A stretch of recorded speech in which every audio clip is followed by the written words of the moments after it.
It's time now to add some complementary sounds. Now, I will check out in all these parts if there is something that I'm missing. One thing I would add for sure is I would add a crash. I actually do have a really favorite crash I use quite often. It's just a layer of 3 or something more crashes together. And I was given this by my friend who actually made this, really liked it. I liked it, asked for it, got it. But you can just use a crash from any of the sample packs. It's just the point that I like this one. So I'm going to add a crash to the beginning of each one of these drop parts, as I would say, call them. So the lead part and the flat part. Now I'm sure it needs to be less loud than that. Let's try that out.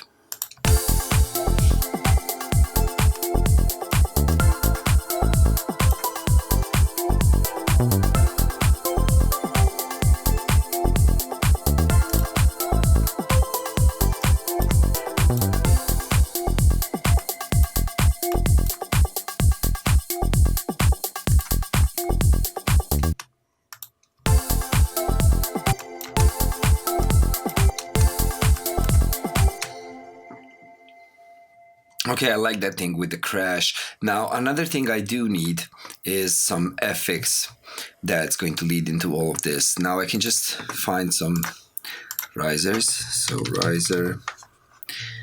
So, let's see. I do have some of my own too. So, sure that it's right there. Yep.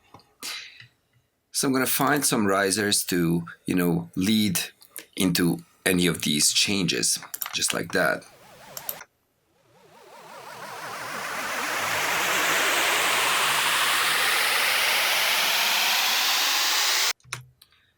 That's cool. Let me use that one. I'm just going to drag it in. Okay, now that's nice. Let me find another one, a couple of those.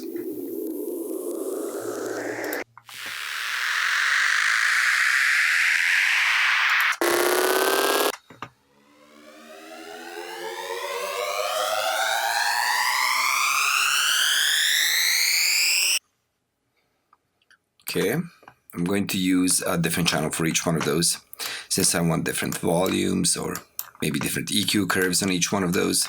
But I know I do want them not really that loud. Let me try that out.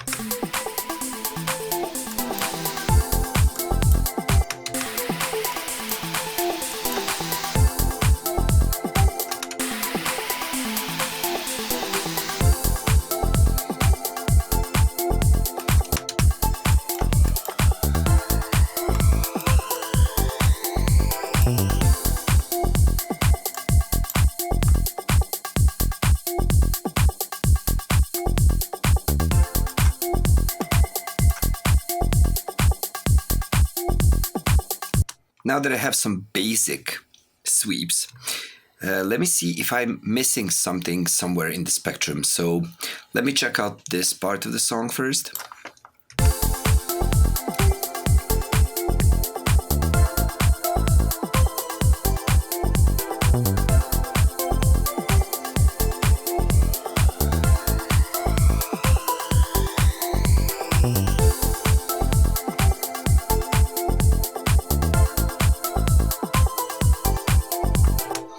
Seems to me like this is full just the way it is.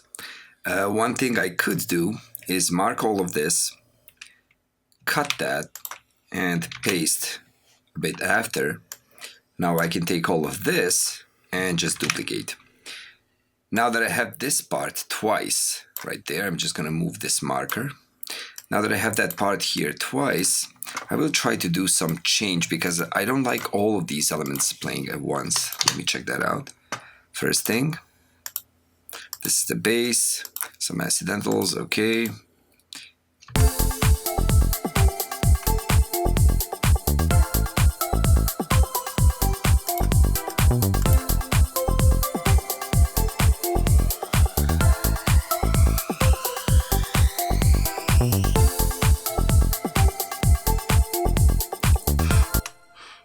Okay, that's cool. That's empty enough. Now, what I'm going to do, I'm going to add another synth right there. So I'm going to click here, MIDI track. I'm gonna add another, let's say, massive. And now I need a nice preset for it.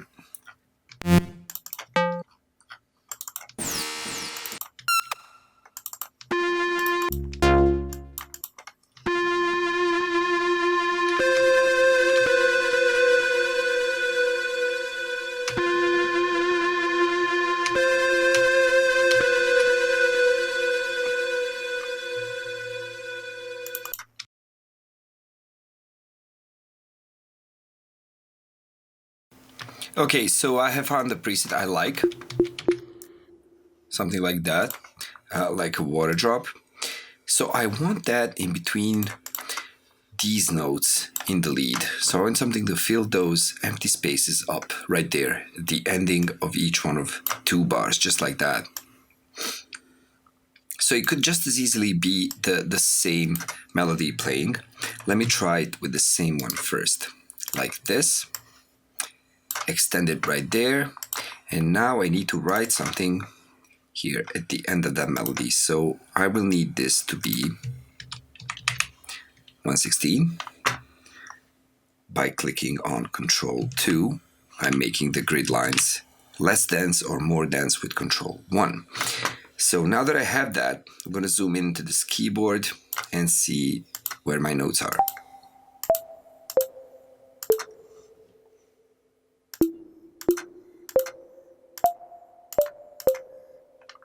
So I need to write the melody right there. Let me see where the first note should be. I'm going to play this.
Okay, I do like this sound. I just think that it should be different on the first and the second go.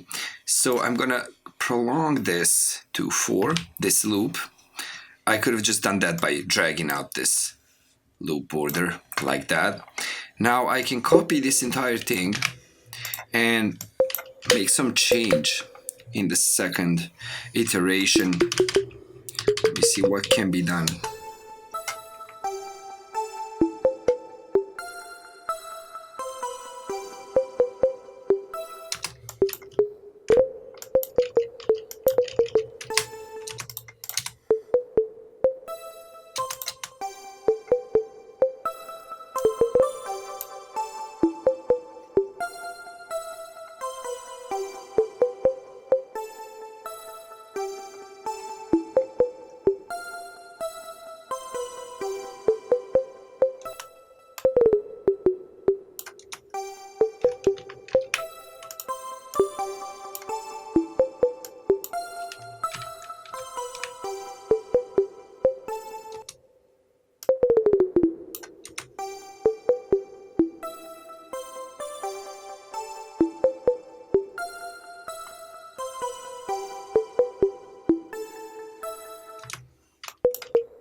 Okay, now I can live with this. Let's see how that sounds through the whole track.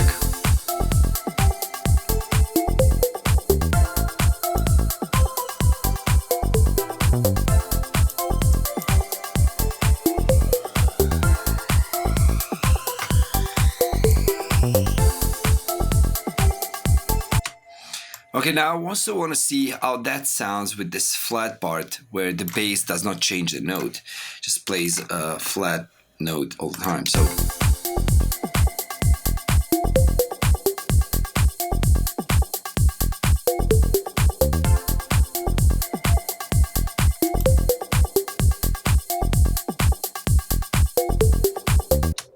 okay, that could work, but I don't really like it that much, and I'm not really sure about the melody. I think it still will need some adjustment, but maybe that happens when I actually have more elements right here. I just want to deal with this ending part. The first one is actually okay.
Okay, I think that's it for this melody. Now I can just also try to figure out if there's anything else that I'm missing right here.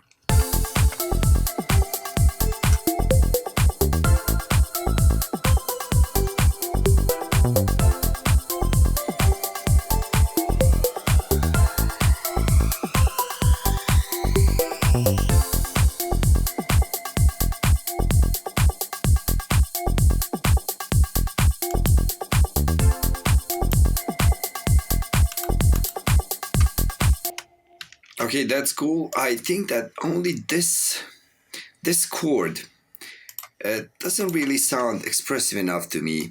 Just like this, with the you see with that low pass, whatever is happening. Let's see that. Let's see about this.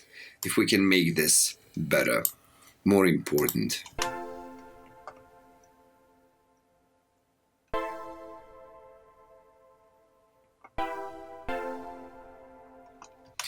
Okay, now what if I actually applied an LFO to that filter instead of an envelope? And let me see, I want that LFO not to be anchored. Okay.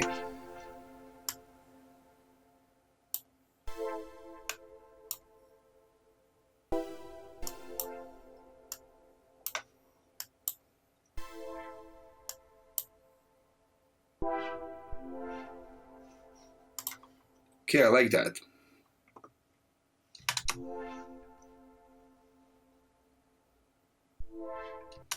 I like that. I just want more delay on that. So I want delay.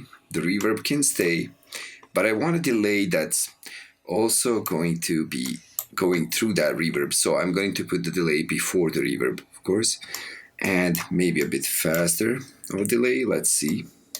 See about that time of delay. I always have to check.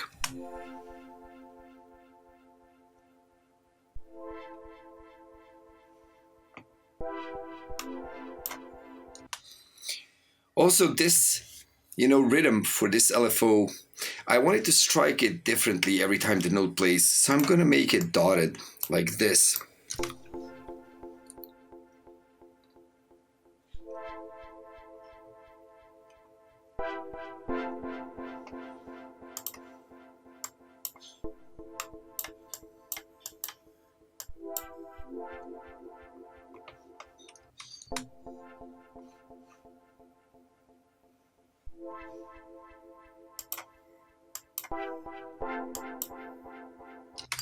Okay, that's better.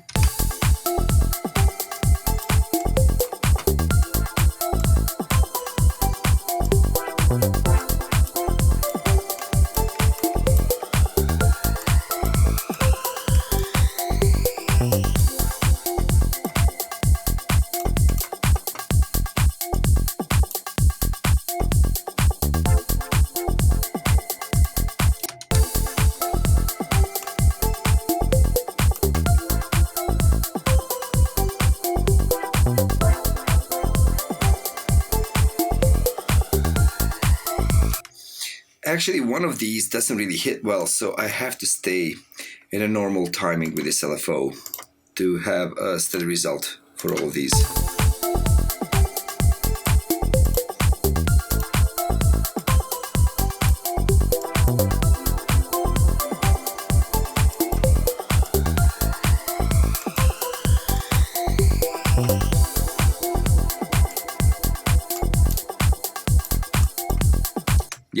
Yep, I like that.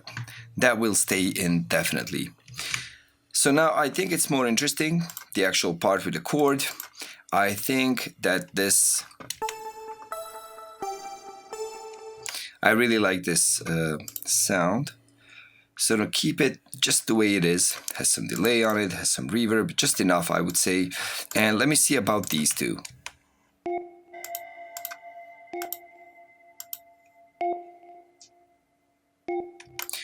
That might stay, maybe I import something else.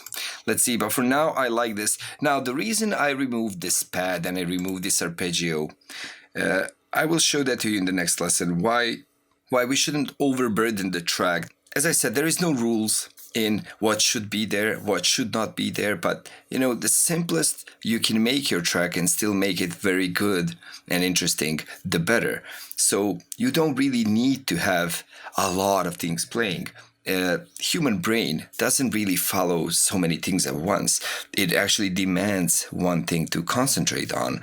So as long as we make the brain concentrate on this main lead right there, and then when we remove it, the brain can switch to something else, the attention can switch to something else in the song, that's going to be good for us. So I will work more on the parts right there, and we will, of course, develop them even more when we get into the arrangement, because then we will see what's actually missing, how interesting this is for what period of time. Actually, we can't have this loop playing for 5 minutes. It would just, dull out, and, the interest would fall. So we will maybe have to, implement something more on top of these. But aside of adding this, plucky sound that's going to fill in the empty spaces where we actually have this right there, I actually remove these, and I'm not seeing that anything is wrong with my spectrum. So if I look at my song, there is no empty, frequency range. Maybe something in the lows, but I think that's also being handled by these and by the bass. And this bass, I think, really has a lot of those low mids. So I think everything's full and complete.